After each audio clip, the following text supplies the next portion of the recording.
Adolf Hitler ha ascendido al poder aparentando ser un hombre de paz. Ha convencido a su pueblo de que puede volver a hacer grande a Alemania sin una guerra. Pero entre bastidores, se enfrenta a una cruenta batalla a sus generales. Para ellos, se ha embarcado en una guerra suicida en busca de la expansión territorial. Algunos conspiran incluso para matarlo. Esta es la historia de cómo Hitler miente a su pueblo, desoyendo a sus generales y llevando a Alemania a una guerra catastrófica.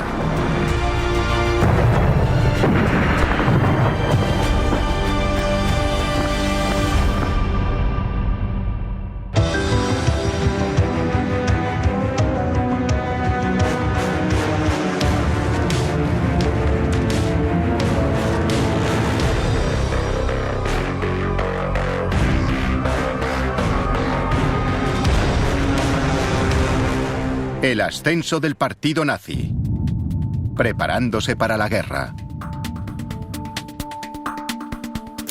Berlín, 5 de noviembre de 1937. Un desapacible día de invierno de finales de 1937, Adolf Hitler convoca a los líderes militares de Alemania a una reunión en su cuartel general.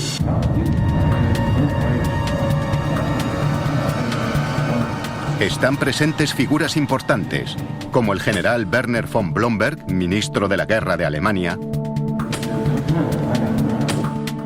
y el general Werner von Fritz, comandante en jefe del ejército.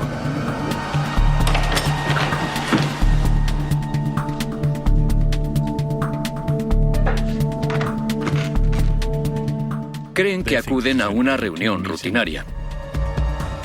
Pero Hitler les sorprende al empezar, explicándoles que lo que está a punto de comunicarles debe ser considerado su testamento. Hitler, a continuación, les explica sus planes de expansión militar. Primer paso: unir a las poblaciones de habla alemana, muchas de ellas incorporadas a países como Austria y Checoslovaquia en la nueva configuración de Europa tras la Primera Guerra Mundial. Segundo paso: avanzar hacia el este y ocupar territorios en Polonia, Ucrania y Rusia, para que el pueblo alemán cuente con espacio vital extra o Lebensraum. Es un sueño que ha perseguido durante casi 20 años. Muchos de los generales están de acuerdo con él. Pero entonces Hitler les comunica sus plazos. Las tropas alemanas se anexionarán Austria y Checoslovaquia posiblemente en menos de un año. Los países más orientales le seguirán rápidamente en los años siguientes. Es un programa tremendamente ambicioso. La alarma cunde entre los generales reunidos. Las fronteras de Europa están garantizadas formalmente por el poder militar de Gran Bretaña y Francia. A ojos de sus mandos militares, Hitler se dispone a llevar al país a una guerra suicida.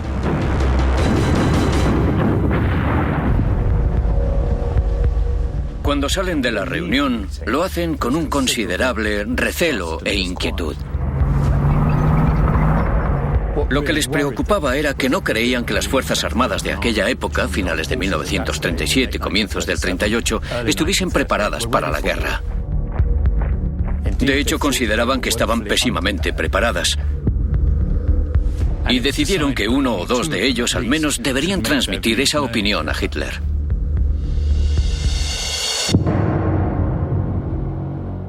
Uno de los dos que accede a hablar con Hitler es Werner von Blomberg. El mariscal von Blomberg era un soldado alemán de la vieja escuela. Blomberg es en realidad un general muy pro-Hitler. Él siempre ha demostrado ser simpatizante de los nazis. Pero incluso a él le sorprendió lo que Hitler les comunicó aquel día y empezaba a estar un poco cansado de sus planes expansionistas. Le acompaña Werner von Fritz, horrorizado también por lo que ha oído. pero Hitler se niega a escucharles. Hitler no estaba por la labor y sin duda en ese momento comenzó a dudar de su apoyo y comenzó a dudar de si podría llevar a cabo sus planes con ellos en sus puestos. Como los dos hombres averiguarían muy pronto, Hitler sabía cómo ocuparse de sus opositores.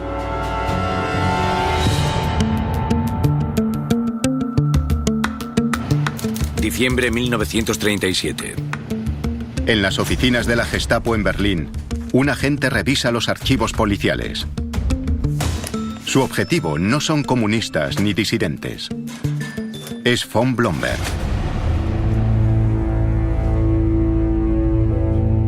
Y muy pronto, el agente encuentra lo que está buscando. La ficha de Werner von Blomberg muestra que el general oculta un secreto turbio. Recientemente se ha vuelto a casar. Hitler había sido uno de los testigos. Ella era mucho más joven que él. Pero es evidente que él, en algún momento, se enamoró y decidió casarse con ella, aunque solo tenía 25 años. Pero la nueva esposa de Blomberg tiene un pasado secreto y peculiar. No solo había sido prostituta, además existían fotografías pornográficas suyas. Los archivos revelan que había sido una habitual de los clubes y bares nocturnos más sórdidos de Berlín. Es una esposa inadecuada para una figura militar de tal importancia. El dossier es enviado a Hitler.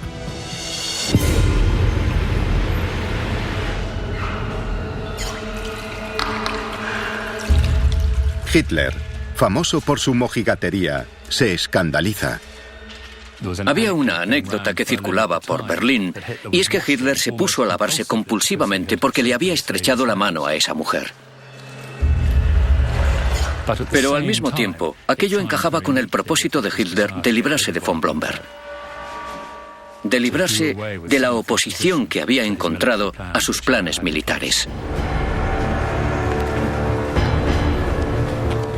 Blomberg es convocado a una reunión, donde se le da a elegir: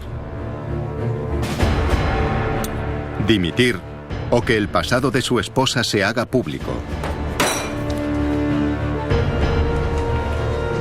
Como Hitler había imaginado, decide dimitir.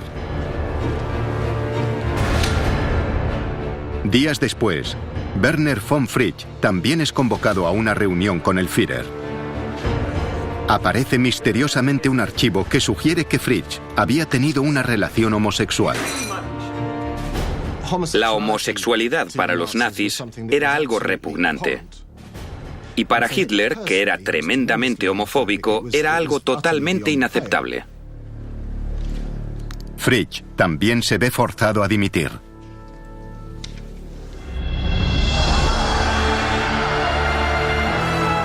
Casi inmediatamente, Hitler abole el puesto de ministro de guerra y se nombra comandante supremo del ejército alemán. Emerge de la situación con un control mucho mayor del ejército del que había disfrutado el otoño anterior. El ejército se ha convertido en su criatura. Está más subordinado a su voluntad. Y ha eliminado fulminantemente todo rastro de libertad de acción.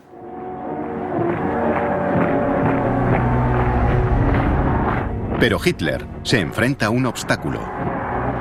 El pueblo alemán lo ha elegido como un hombre de paz. ¿Cómo llevará a cabo sus planes expansionistas y ocupará nuevos territorios, manteniendo su promesa a los conciudadanos? 12 de marzo de 1938. En la primavera de 1938, Hitler inicia la primera fase de sus planes expansionistas. Tropas alemanas cruzan la frontera y penetran en Austria. Son recibidas por una multitud entusiasmada. Los austríacos dieron la bienvenida a Hitler y a los nazis a Austria. Muchos millones eran alemanes de nacimiento, de educación, y estaban encantados de volver al Reich.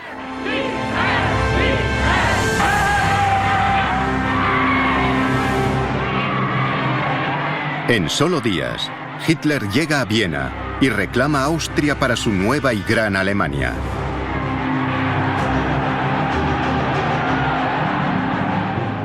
Hay fotos maravillosas de él dirigiéndose a 250.300.000 personas en la Heldenplatz, la plaza más grande de Viena.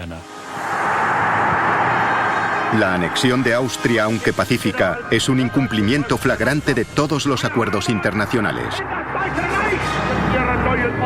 Pero Gran Bretaña y Francia no hacen nada. Hitler ha sopesado la situación con gran inteligencia. Ha apostado a su reticencia a ir a la guerra.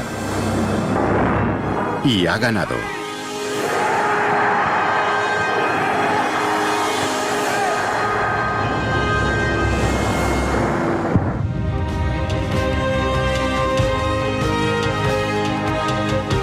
En Alemania, el júbilo se desborda. Hitler ha dado el primer paso para crear su gran Alemania sin derramar sangre. Y así, ha mantenido también la promesa hecha a su pueblo de no llevar al país a la guerra. La maquinaria de propaganda nazi destaca sus logros. El pueblo estaba eufórico. Fueron testigos de una invasión incruenta en la que, sin disparar un solo tiro, Hitler había devuelto a Austria a la gran Alemania. Era el héroe del momento.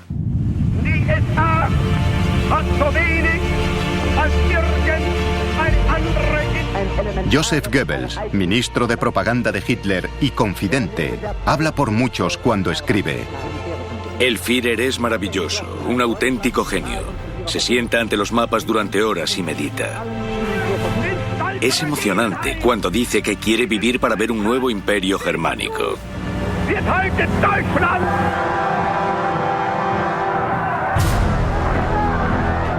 Pero no todo el mundo comulga con la imagen de hombre de paz que Hitler se ha construido minuciosamente. A sus espaldas se está gestando una trama para actuar contra él.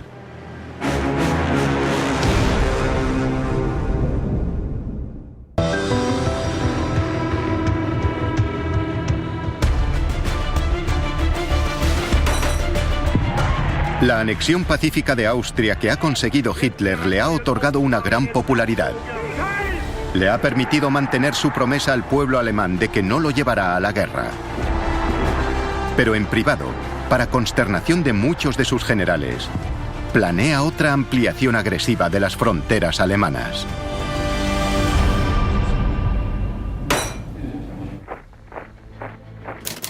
Verano 1938.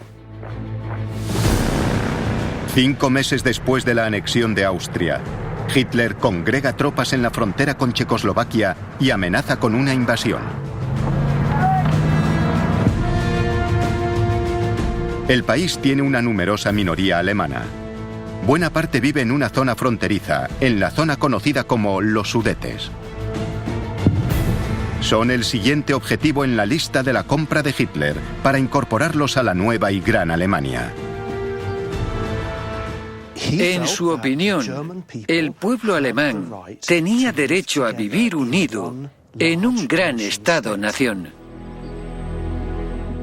Hitler simplemente creía que esta era una causa natural y justa, y no dudó en convertirla en el elemento central de su política exterior.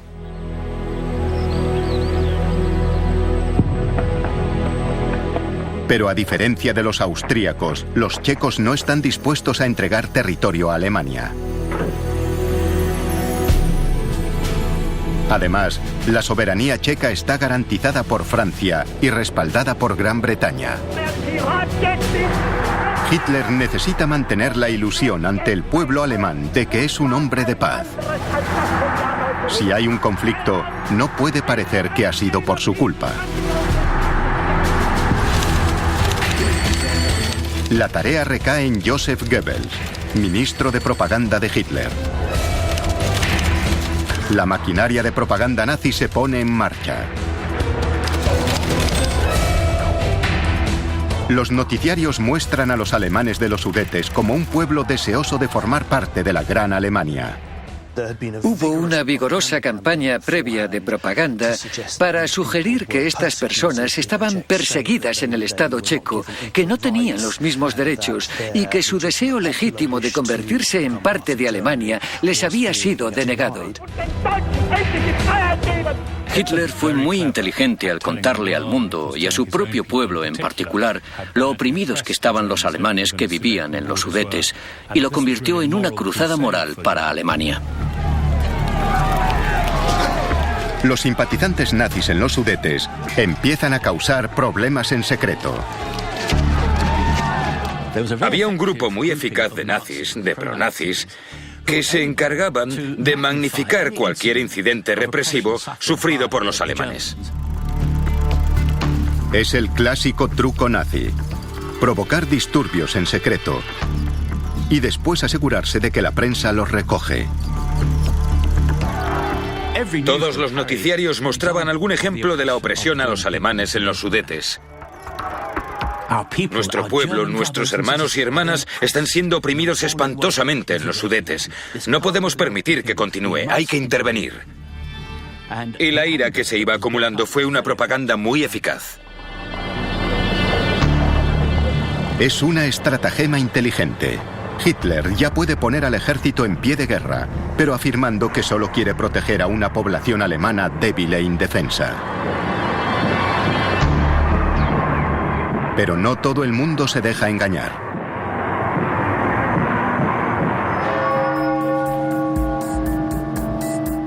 Berlín, septiembre de 1938.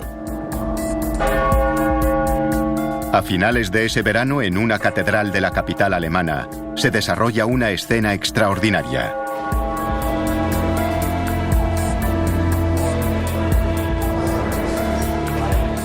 Un grupo de oficiales del ejército ha acudido a solicitar al canónigo de la catedral que les libere de su juramento de lealtad al Führer.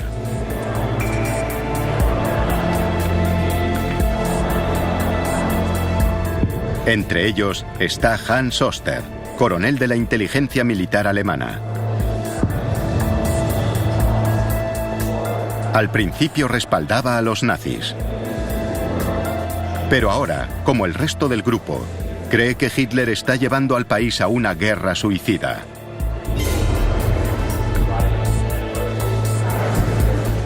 El canónigo de la catedral, también disidente, está encantado de ayudarles.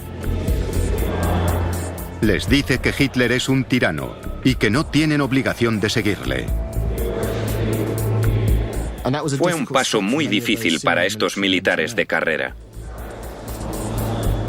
Después de todo, era su comandante en jefe. Necesitaban, por así decirlo, la absolución de la Iglesia para prepararse para lo que pretendían hacer. Los conspiradores cuentan también con el respaldo de nombres importantes del ejército alemán. Entre ellos el general Erwin von Witzleben, responsable del ejército en Berlín, y Fritz von Schulenberg, vicepresidente de la policía de Berlín. A ambos les ha molestado sobremanera la destitución de Blomberg y Fritsch por parte de Hitler y su disposición a arriesgarse a una guerra contra Gran Bretaña y Francia. Muchos de los que conspiraban en el verano del 38 eran hombres a los que imaginaríamos en el grupo natural de apoyos de los nazis. Altos cargos militares y mandos policiales. Y muchos, al principio, habían respaldado a Hitler y a los nazis, pero ahora creen que les está llevando a una política exterior temeraria. Oster y sus compañeros abandonan la catedral decididos a hacer todo lo posible para detener a Hitler.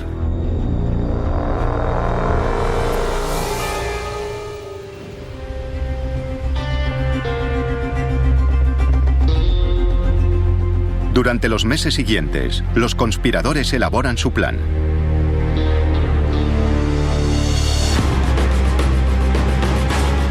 La idea es detener a Hitler y apartarlo del poder.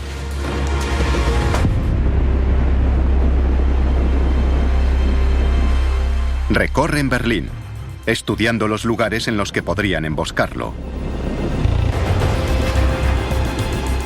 Pero la gran pregunta pendiente es, ¿cuándo actuar?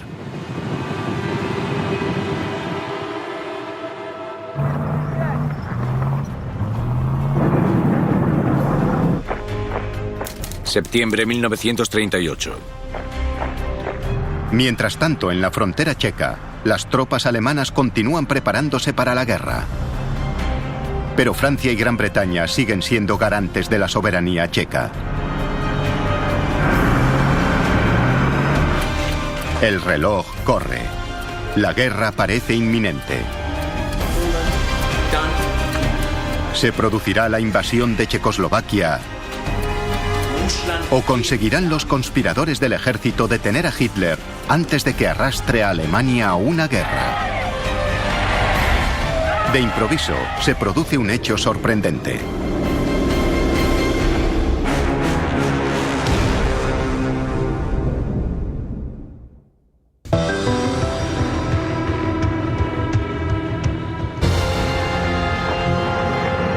Mientras Hitler se prepara para la guerra contra Checoslovaquia, el descontento crece en el ejército alemán. Muchos de sus miembros temen que acabe llevando al país a una guerra suicida. Han hecho planes para su eliminación. Pero entonces se produce un hecho inesperado.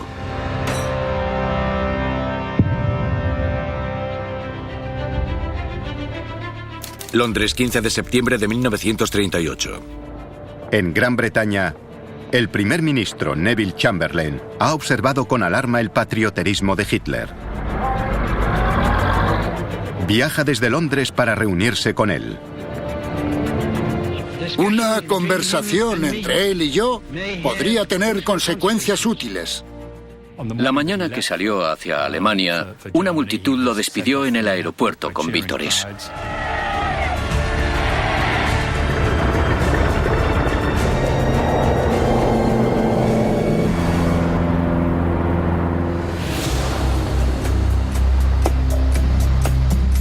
En Alemania, Chamberlain es recibido por Hitler en Berghof, su retiro de montaña en los Alpes alemanes.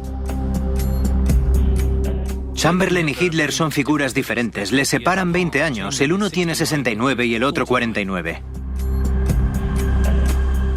Chamberlain tuvo que sentirse una figura muy extraña, entre tanto alemán con uniforme nazi, con su cuello alto, su corbata, su paraguas cerrado. Chamberlain parece un estadista de la vieja escuela. Hitler parece muy diferente. Fue el encuentro de dos culturas, la vieja escuela de la diplomacia británica representada por Chamberlain y este nuevo y agresivo movimiento nazi. Como simbolizando el significado de la reunión, estalla una fuerte tormenta. Aquel día se desató una tormenta, como no podía ser de otra forma, y menuda tormenta se vivió. A Chamberlain, como les pasa a muchos cuando conocen a Hitler, le impresiona el carisma, la personalidad, el carácter de ese hombre. Y eso da a Hitler una gran ventaja para conseguir lo que quiere. Hitler, una vez más, se presenta como un hombre de paz, que solo intenta ayudar a sus compatriotas. Exige un referéndum en los Sudetes para votar su secesión de Checoslovaquia. Chamberlain parece aceptar su argumentación y accede a intentar convencer a los gobiernos francés y checo. Pero deja una pobre impresión en sus anfitriones alemanes. Cuando se marchó aquella noche, hubo muchas bromas entre el personal y otras personas presentes en Berghof sobre Chamberlain. Los alemanes no tenían ninguna duda, tras haberlo conocido, de que era un hombre al que podrían manejar.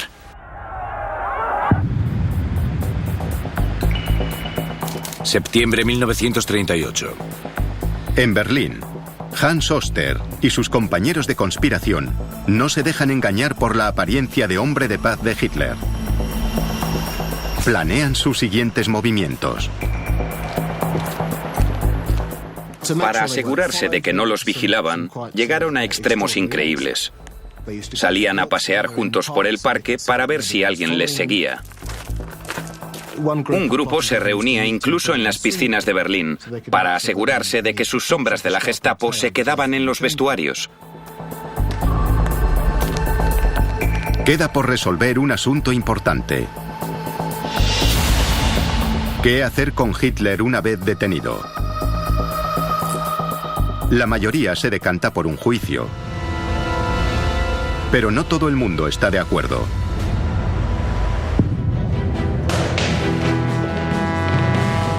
Uno de ellos es el mayor Friedrich Wilhelm Heinz, exmatón de extrema derecha. Friedrich Wilhelm Heinz tenía un pasado pintoresco. Había participado en la Primera Guerra Mundial y pertenecido a las organizaciones paramilitares de derechas de los años 20. Heinz apoya la causa nazi, pero no el liderazgo de Hitler. Y contesta a Oskar, el líder espiritual de la rebelión. Hitler vivo es más fuerte que todas nuestras divisiones. Hay que matarlo. Los dos hombres alcanzan un acuerdo secreto. Hitler será abatido.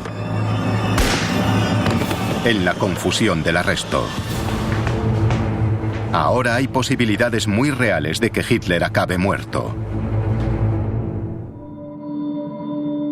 Bad Godesberg, 22 de septiembre de 1938. 5 días después de su primer viaje para ver a Hitler, Chamberlain regresa a Alemania.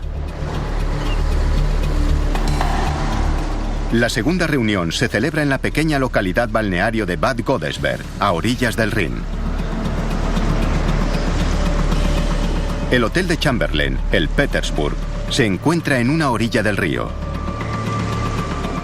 Hitler se aloja en su favorito, el Dresden, en la opuesta. El Dresden era el lugar en el que Hitler tradicionalmente se relajaba, donde se alojaba cuando iba de vacaciones. Herr Dresden, el propietario del hotel, era un nazi recalcitrante. Y tenía una costumbre interesante. Cuando Hitler se alojaba allí, subastaba después los objetos que había en la habitación para ganar un dinero extra.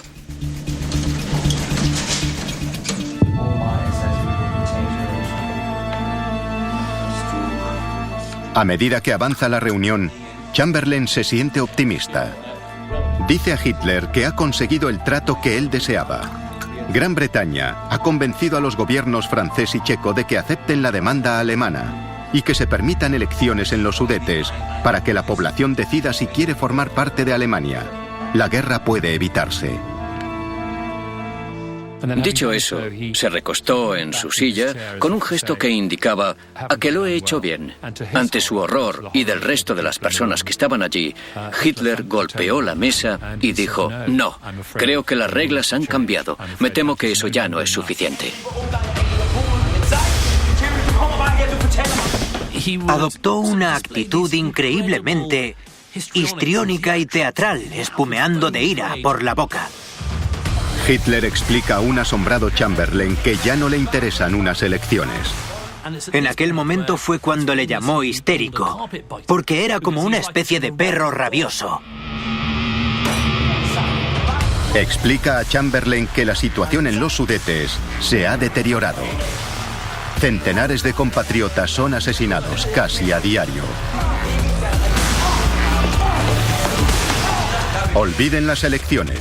Invadiremos a no ser que los checos entreguen los Sudetes a Alemania inmediatamente. En ese momento, Chamberlain literalmente abre la boca de asombro. Se incorpora totalmente sorprendido por lo que acaba de decirle Hitler. Porque no significa que hayan vuelto a la casilla de salida, sino a la casilla anterior. A esas alturas, la situación tiene muy mala pinta.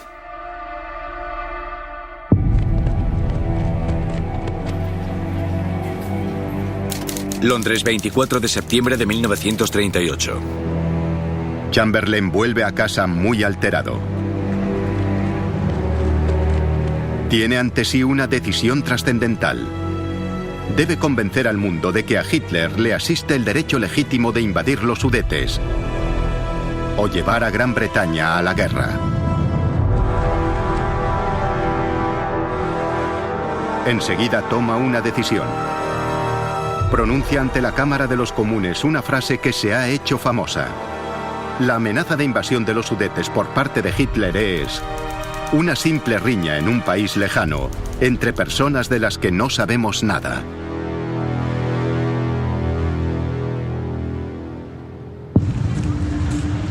Septiembre 1938.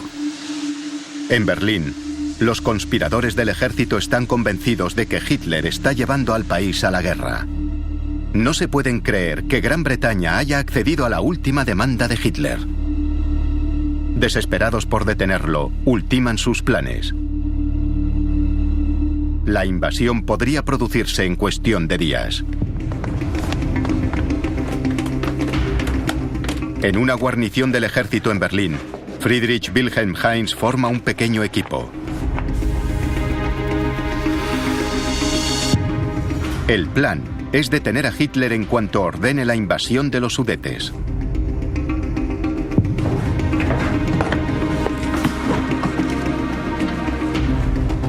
Se reparten armas, munición y granadas de mano.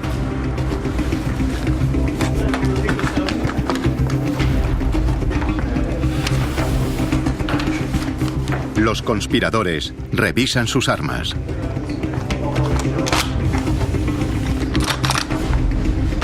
Pero entonces ocurre algo que no habían previsto.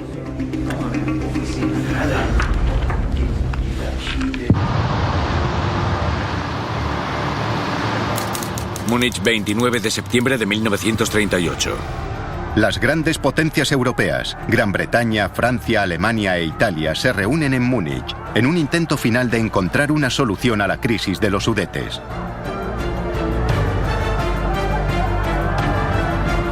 El encuentro se celebra en el Führerbad, el enorme cuartel general nazi en Múnich. La atmósfera en Múnich era muy tensa. Todos están convencidos de que el tiempo se acaba para evitar la segunda guerra catastrófica en Europa en 20 años. Pero Hitler no cede. Incluso ahora, en público, mantiene la imagen de que no desea la guerra, pero que los checos le obligan a ella.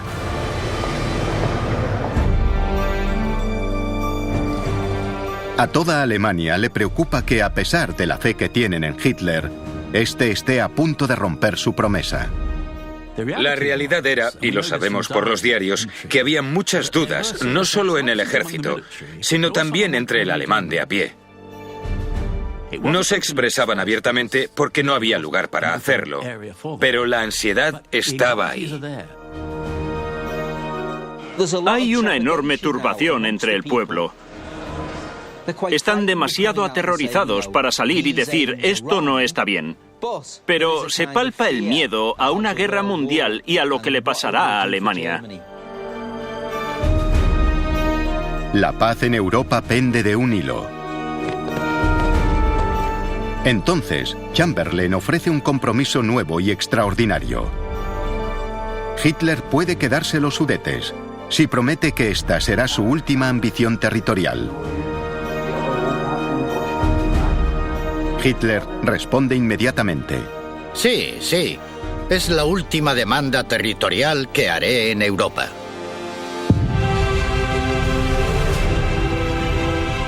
En cuestión de horas se firma el Acuerdo de Múnich. Es un giro extraordinario. Chamberlain está convencido de que se ha evitado la guerra. Para Hitler, el triunfo es doble. Las fronteras alemanas se han ampliado una vez más. Y puede continuar con su mentira de que es un hombre de paz. Una vez más, es un héroe nacional.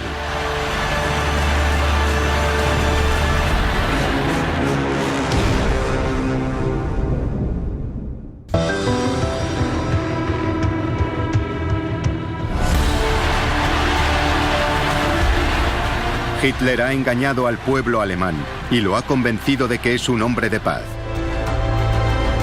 Pero entre bastidores, sigue planeando una guerra de expansión territorial.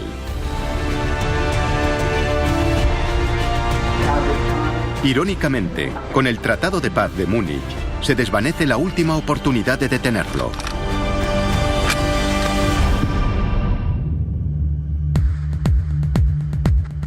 En Berlín, la conspiración secreta contra Hitler se viene abajo. Hans Oster y todos sus colegas queman las pruebas.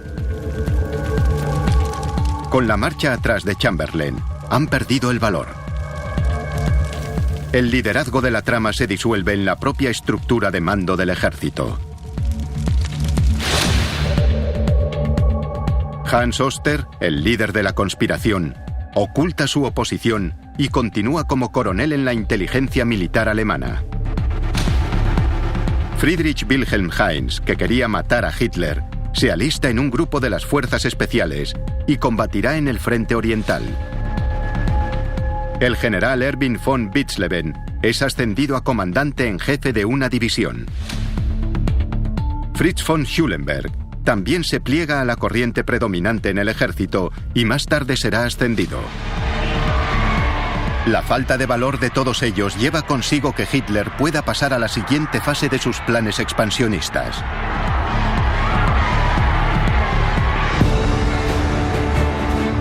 Checoslovaquia, 15 de marzo de 1939. 6 meses después de firmar el Tratado de Múnich, lo rompe.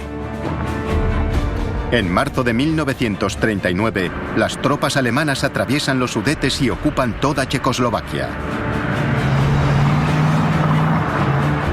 Ya no se trata solo de unir a todos los pueblos de habla alemana. Esto es una expansión territorial. Y sin embargo, Gran Bretaña y Francia aún no están dispuestas a ir a la guerra.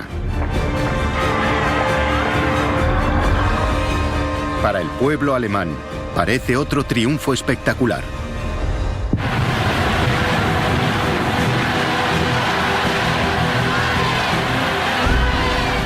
Una euforia renovada recorre el país. Alemania no solo ha conseguido los Sudetes, sino toda Checoslovaquia sin disparar un solo tiro. Es el primer paso de Hitler en la consecución del Lebensraum, el espacio vital extra que prometió al pueblo alemán. Hay una idea generalizada que se remonta al siglo XIX, según la cual Alemania no tenía espacio suficiente para sus habitantes. La popularidad de Hitler se dispara hasta las nubes. Había demostrado que podía correr riesgos. Eran riesgos calculados, pero calculados con tanta inteligencia que dieron frutos. Para muchos, es el mejor diplomático de la historia del país. Las cartas y poemas laudatorios se suceden. Una joven de 17 años escribe: Hitler es un gran hombre, un genio, una persona que nos ha enviado el cielo. Un periódico occidental publica: la gran mayoría de los alemanes han encontrado algo que les identifica con Hitler y sus logros. Lo que los alemanes no saben es que esta será la última gran victoria de Hitler sin derramamiento de sangre.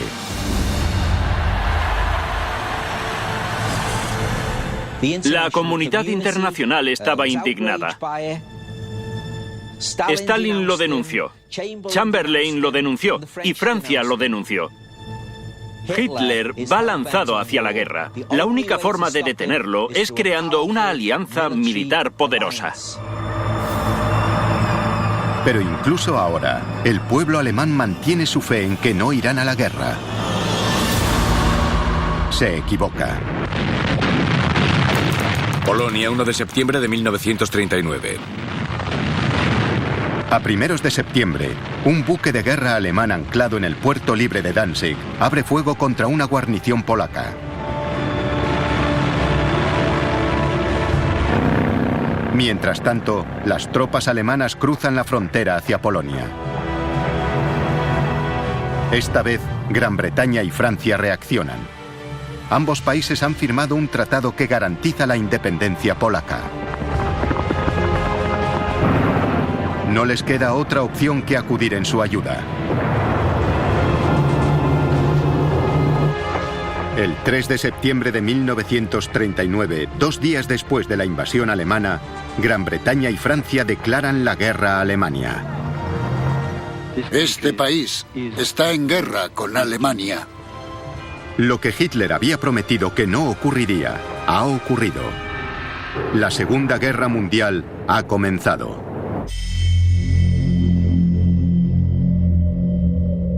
En Alemania, el ambiente es de miedo y desastre. El pueblo alemán no tenía ningunas ganas de vivir lo que se consideraba una reedición de la Primera Guerra Mundial, que había sido catastrófica para Alemania.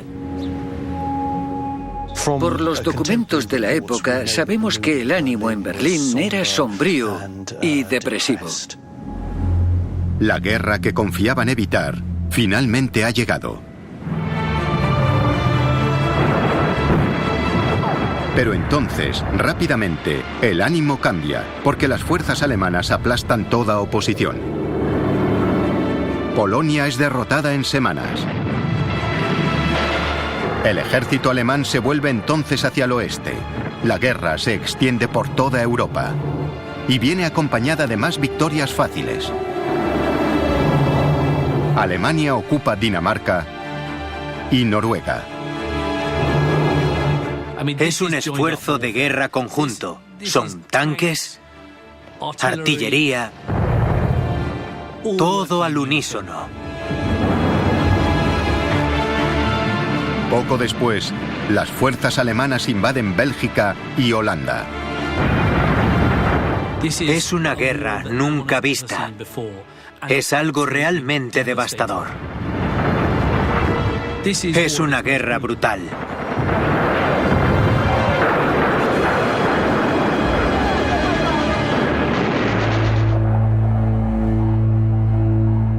...28 de junio de 1940.